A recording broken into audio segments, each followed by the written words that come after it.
Assalamualaikum warahmatullahi wabarakatuh. Salam sejahtera buat sahabat semua dimanapun Anda berada. Baik, kali ini saya akan kembali bercerita. Tentunya masih kisah nyata yang saya alami ketika saya bertugas di Pulau Natuna. Namun sebelumnya saya akan menyapa beberapa sahabat ya. Yang pertama, Mbak Shirley di Hong Kong. Apa kabarnya Mbak Shirley? Semoga sehat selalu dan semoga sukses dalam segala hal. Terima kasih atas supportnya kepada saya. Kemudian Mbak Putri Rahayu. Apa kabarnya Mbak Putri? Semoga sehat selalu ya. Terima kasih atas dukungannya. Berikutnya Mbak Mimi Magetan. Nih, warga Magetan nih. Semoga Mbak Mimi sehat selalu dan sukses selalu. Salam buat keluarga, salam buat warga Magetan, hormat dari saya. Yang berikutnya saya akan menyapa untuk siswa didik ya, anak didik saya atau anak asuh saya juga, yaitu siswa di Tukba Bintara Polri tahun 2021, yaitu angkatan 45. Ya, semangat pendidikannya, semangat belajarnya. Semoga kelak kalian jadi polisi yang tangguh, dicintai masyarakat, yang tentunya beriman bertakwa kepada Tuhan. Karena apa? Karena kita mengemban sebagai pelindung, pengayom, dan melayani masyarakat. Itu harus dipegang teguh ya. Berikutnya saya ucapkan, saya haturkan banyak terima kasih kepada semua subscriber saya dimanapun Anda berada. Karena Anda semuanya saya bisa menuangkan karya-karya saya yang tak seberapa ini sebenarnya ya. Cuma saya berbagi pengalaman. Semoga dari pengalaman saya ini bisa dipetik manfaat positifnya tentunya. Untuk mempersingkat waktu, baiklah kita mulai ke ceritanya atau bagian ceritanya dengan mengucapkan Bismillahirrahmanirrahim.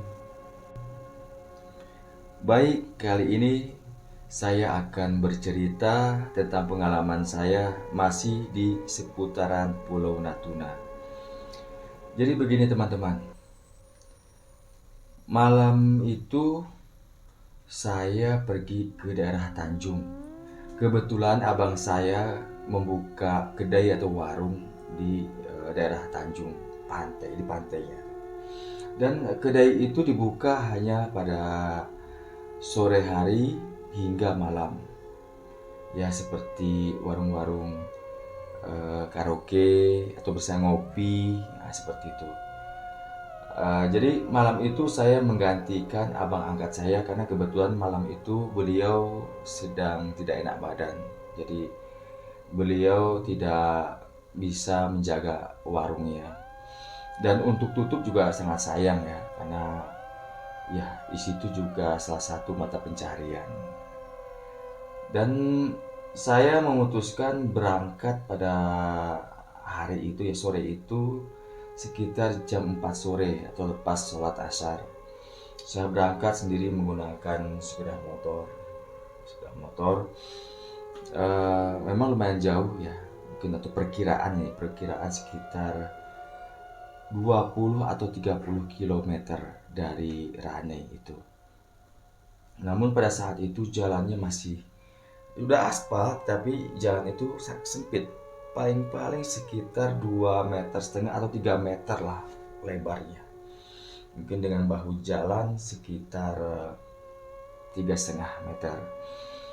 Nah, dan kiri kanan itu sebelah, kalau dari arah Natuna atau dari Ranei ke arah Tanjung, posisi pantai atau laut itu sebelah kanan. Secara otomatis sebelah kiri itu hutan. Dari Ranei itu melewati Jemengan, kemudian Batu Kapal, kemudian Teluk Baru, Sepempang, kemudian baru udah Tanjung. Nah, sebelum Tanjung itu sebelah kiri itu ada kuburan Cina, tapi yang sendiri, cuma satu gitu kan. Nah, kalau kuburan Cina yang banyak itu letaknya di Batu Sindu. Nah, kalau yang sebelum Tanjung itu ada kuburan Cina sebelah kiri di atas bukit. Itu kuburan Cina juga, cuma satu. Jadi malam itu saya sendiri membuka warung itu. Sebenarnya saya tidak sendiri ya. Di sana juga di warung itu ada pelayannya, lah 2 orang wanita yang mungkin anak-anak sana. Namun saya kan sebagai yang dipercayakan oleh abang angkat saya itu yang bernama Mas Tris, itu untuk yang mengawasi itu menjaga yang namanya juga warung bukanya sore hingga malam, tentu dikhawatirkan mungkin ada masalah atau gangguan-gangguan yang dari anak-anak muda atau sebagainya. Nah, singkat cerita, tutup kedai itu sekitar jam 12 warung itu tutupnya. Alhamdulillah aman, tidak ada masalah. Nah, tutup kedai itu, namun saya tidak bisa saya rencana mau langsung pulang malam itu juga. Namun ada pemuda warga sana yang ngajak ngobrol saya. Jadi kami ngobrol-ngobrol, bincang-bincang lah, biasa ngobrol-ngobrol, ngopi gitu. Dan akhirnya tanpa terasa jam 2 malam juga selesai dan akhirnya saya pamitan untuk pulang ke Ranai. Nah, di perjalanan pulang itu ya aman, cuma ya gelap, nggak ada lampu jalan tuh, nggak ada, gelap. Saya menggunakan sepeda motor yang lampunya pun nggak terang, nggak jelas. Saya berjalan gitu ya. Nah, tibalah saya di pendakian itu tidak terlalu tinggi, cuma pendakian gini lagi. Nah, ketika saya hendak mendaki itu, saya melihat si ekor babi yang besar. Tapi saya yakin itu bukan babi hutan ya, karena yang setahu saya babi hutan itu warnanya kalau nggak coklat tua ya hitam polos gitu. Nah, ini yang saya temui itu babi hutan dengan ukuran yang besar, panjang. Itu warnanya putih, belang-belang hitam, kayak sapi perah gitu. Nah, si babi itu berdiri tegak tuh di pinggir jalan menghadap ke jalan itu. Hingga saya udah mendekat sana pun itu babi tidak mau pergi. Saya sejenak saya berhenti gitu. Saya heran tuh. Dan saya yakin warga sana kan rata-rata tuh muslim. Nah, warga Melayu, jadi nggak ada yang pelihara babi, itu nggak ada gitu. Nah, jadi saya nggak ada kepikiran negatif dan sebagainya, itu nggak ada. Cuma saya hanya diam menunggu preson tit. Nah, tak lama berselang ya babi itu akhirnya pergi. Makanya terus saya mendaki. Di pendakian itu, pas pendakiannya ya, itu pendakian itu begini. Nah, ini set gitu. Nah, di ketika pas pendakian pertama saya ketemu dengan seekor babi tadi. Nah, pas di puncak pendakiannya itu saya mencium aroma bau dupa kayu gaharu yang biasa warga Chinese ya yang suka sembahyang ada dupa yang dibakar. Nah, itu yang tercium oleh saya dan saya sempat gitu. Dan saya terkejut itu. Sementara di sekitar sana itu memang tidak ada perumahan, tidak warga. Hanya sebelah sininya pantai, lautan lepas, sebelah sininya bukit, dan di situ yang saya bilang tadi letak kuburan Cina yang cuma satu itu. Nah, di situ. Nah, ketika itu saya mencium, kemudian saya menurun, di situ saya blank. Saya dapat katakan saya nggak ingat apa-apa lagi ya. Cuma singkat cerita, tiba-tiba saya mendengar Allahu Akbar, Allahu Akbar. Terus saya kayak tersadar, saya terbangun. Suasana gelap, saya nggak bisa melihat apapun. Saya gini kan, Saya melihat tangan saya sendiri pun saya nggak melihat, saking gelapnya itu tadi. Terus badan saya kok terasa gatal gitu, gatal. Terus saya raba-raba sekitarnya, ada rumput, rumput dan dingin. Uh, Jelas badan saya gatal-gatal, mungkin saya diserang nyamuk atau apa gimana. Kemudian saya meraba-raba seperti ada semen atau keramik gitu ya. Dah, saya berdiri, kemudian saya berjalan karena itu kayaknya ada menurun gitu ya. Nah, berjalan, dah, saya nabrak.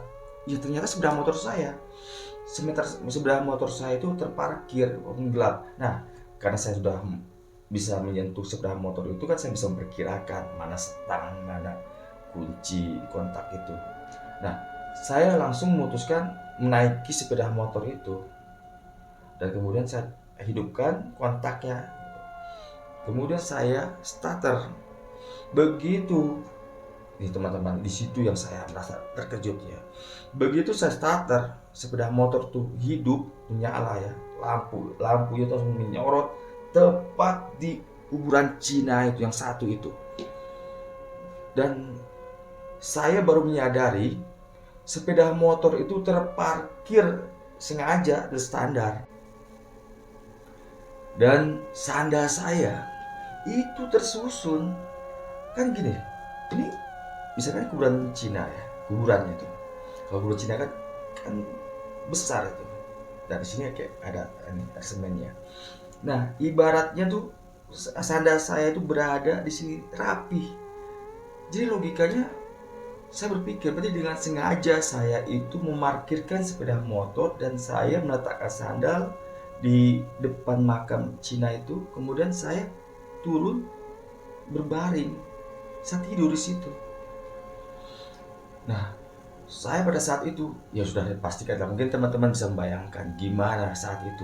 Ya jelas saya terkejut dan takut.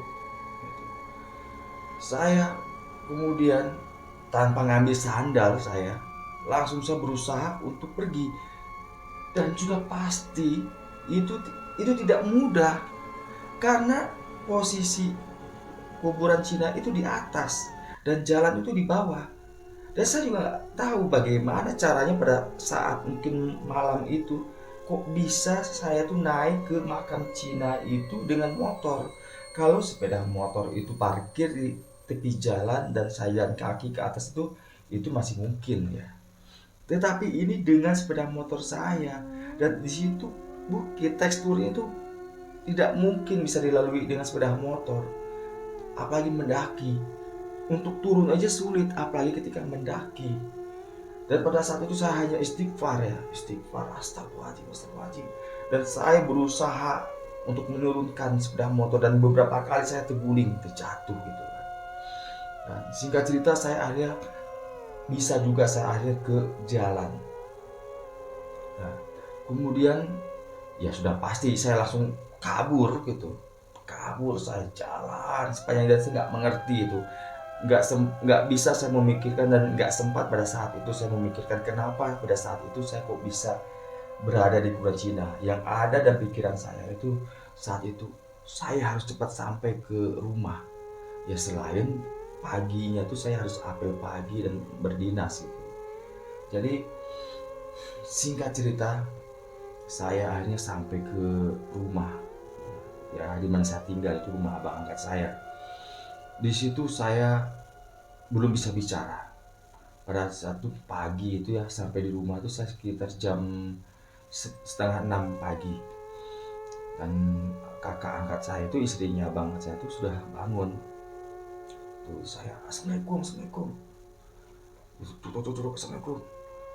Jadi kakak saya langsung ke depan. Loh, ada apa ya? Jadi kakak saya datang, buka pintu ceklek. Ada apa ya? Kok teriak-teriak?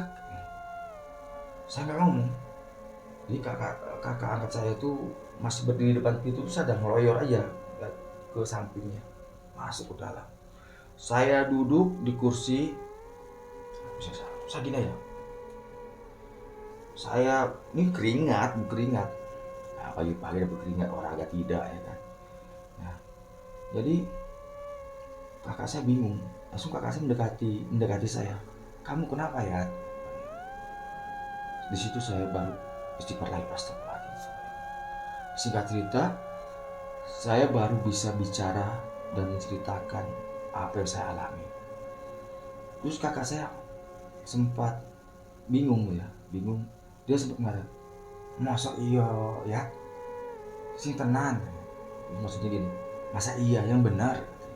Saya bilang, demi Allah, apakah demi Allah saya nggak bohong. Saya tadi ini makanya saya baru nyampe pagi ini. Saya dari sana jam 2 malam. Gitu. Walaupun ya selambat-lambatnya sejauhnya pakai sudah motor gitu ya. Kita pada saat itu masih muda ya, pakai motor tuh ya nggak pernah yang namanya pelan. Gitu. Nah gitu. Jadi paling-paling 1 jam tembus itu. Ya lambat-lambatnya jam 3 lah saya sampai ke rumah kan. Nah di situ kakak saya ngomong. Nah di saat itu barulah abang saya tuh terbangun, mungkin mendengar saya ribut-ribut gitu. Oh no boleh katanya. Langsung saya nggak ngomong. Terus istrinya itu kakak saya itu yang menjelaskan ke abang saya itu bahwa saya tadi malam itu nggak sadar tidur katanya, tidur di kuburan Cina yang satu itu. Dia abang saya terdiam, baru dia bicara. Jadi beliau tuh menjelaskan ke saya, mungkin kamu lupa berdoa atau nggak ngelakson waktu berangkat ke sana. Ya saya kan nggak tahu, memang benar saya nggak ada ngelakson gitu. Jadi ya saya berangkat. Mungkin ketika pulang itu saya dihadang gitu. Jadi beliau bercerita, ya babi itu memang selalu menampakkan sama orang-orang tertentu di pinggir jalan itu ketika malam gitu. Dan ternyata bukan saya aja yang mengalami hal itu. Dan namun sejarah dari kuburan itu juga abang angkat saya juga nggak tahu. Cuma beliau bercerita kepada saya bahwa nggak cuma saya yang mengalami hal seperti itu. Cuma biasanya katanya kalau kita lewat sana tuh harus kita ngasih klakson. Sementara ya saya sadari saya tidak menghidupkan klakson yang seharusnya ya kalau lewat sana harus menghidupkan klakson minimal 2 kali tidin tidin dan seperti itu. Ya udah karena memang saya nggak tahu kan, dan akhirnya karena ketidaktahuan saya itu saya mengalami hal itu. Cuma yang sedikit membuat saya sedikit ya terbayang sampai saat ini, pada saat saya nggak sadar itu saya bermimpi. Ya mungkin ketika saya tidur di makam Cina itu, saya bermimpi saya berada di perkampungan yang memang asing bagi saya. Dan mayoritas warga di kampung itu warga orang Chinese gitu. Dan saya melihat seorang gadis yang biasa disebut Amoy ya kalau untuk orang Chinese itu. Dia itu dekat-dekat dengan saya, tapi nggak bicara, sama sekali nggak bicara. Cuma Amoy itu dekat duduk di samping saya, karena waktu dalam mimpi itu saya berada di suatu perkampungan. Dia ada di pantai gitu. Nah, ketika saya duduk di pantai itu adalah Amoy itu duduk di samping saya. Nah, di saat itulah saya tiba-tiba mendengar suara azan menggema gitu kan. Allahu Akbar, Allahu Akbar gitu. Nah, di saat itulah saya tersadar dan saya dalam keadaan gelap dan ternyata saya di makam Cina itu. Ya sampai saat ini jujur saya nggak pernah mengerti kenapa semua itu bisa terjadi. Dan mungkin cuma itu yang bisa saya sampaikan, saya ceritakan, saya berbagi pengalaman kepada sahabat Kang Asep semua tentang pengalaman mistis yang semuanya tentunya di luar nalar kita dan logika kita. Kembali kita harus selalu mohon perlindungan pada Allah dimanapun kita berada. Selalu kita pahami, mungkin menjaga attitude kita sehingga siapapun baik manusia apalagi makhluk yang tak kasat mata itu tidak merasa terganggu pada kita, mungkin dengan sikap kita. Intinya kita harus bisa menjaga sikap dan perilaku kita dimanapun berada. Demikian dari saya. Semoga berkenan dan bisa memetik pelajaran dari kisah yang saya ceritakan ini. Mohon maaf atas segala kekurangannya dan saya akhiri. Wassalamualaikum warahmatullahi wabarakatuh.